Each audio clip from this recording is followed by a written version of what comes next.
Hey, today we're going to be staining this door up to match this drawer face. The problem that we're having is the sides of these are a little bit darker wood than the main body of the panel.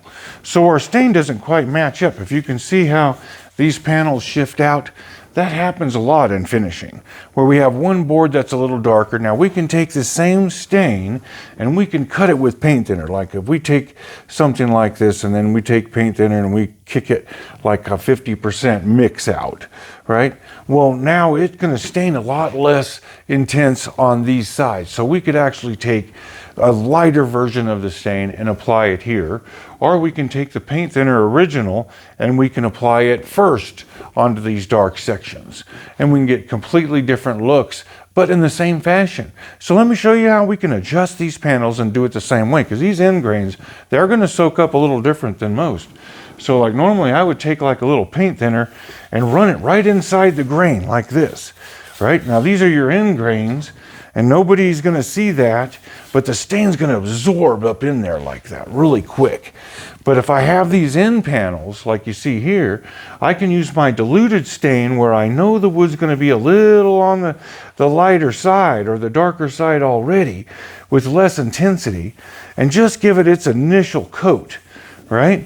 So that builds up with a less intense stain body, right? So when you go and stain your pieces now, the main part's done. Now we're trying to match this, and you can see right now that doesn't match, right? Even when the companies give you their stain and you put it on like that, you're like, well, that's freaking too light, right?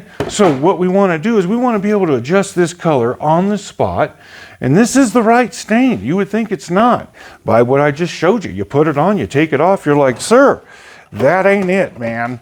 That ain't it. So watch how we can achieve the same look, right? And now this is how we apply our stain too, by the way, right? You don't go freaking with a little rag brush and just kind of put it on like gingerly.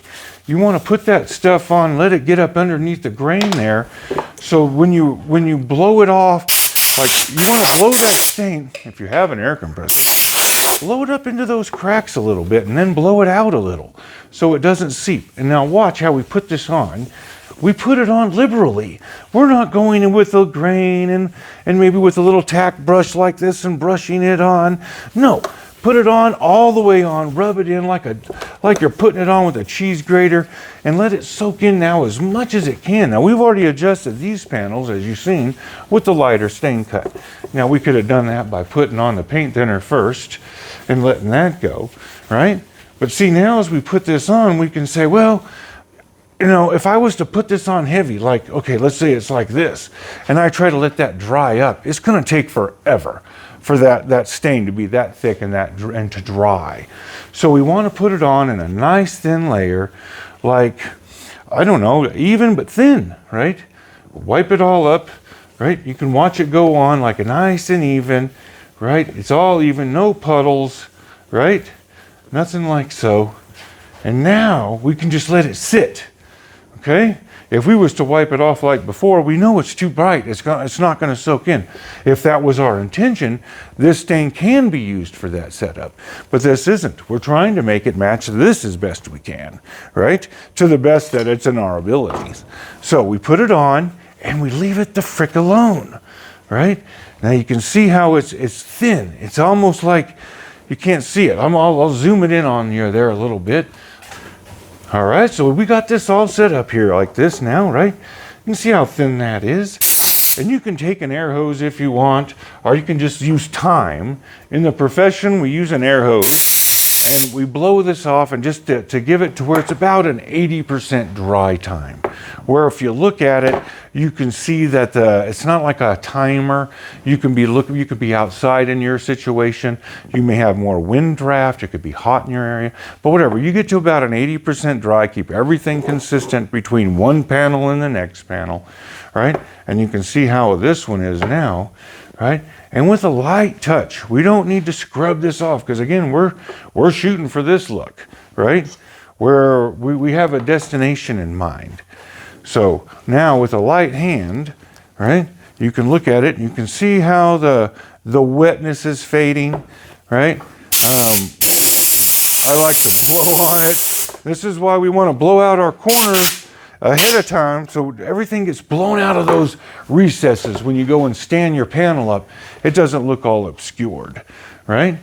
So once you get up about this thing, now with a light touch, we're just gonna lightly go over it. And it doesn't matter if you go with the grain, you guys. I know everybody's like, oh, go with the grain. At the end, go ahead.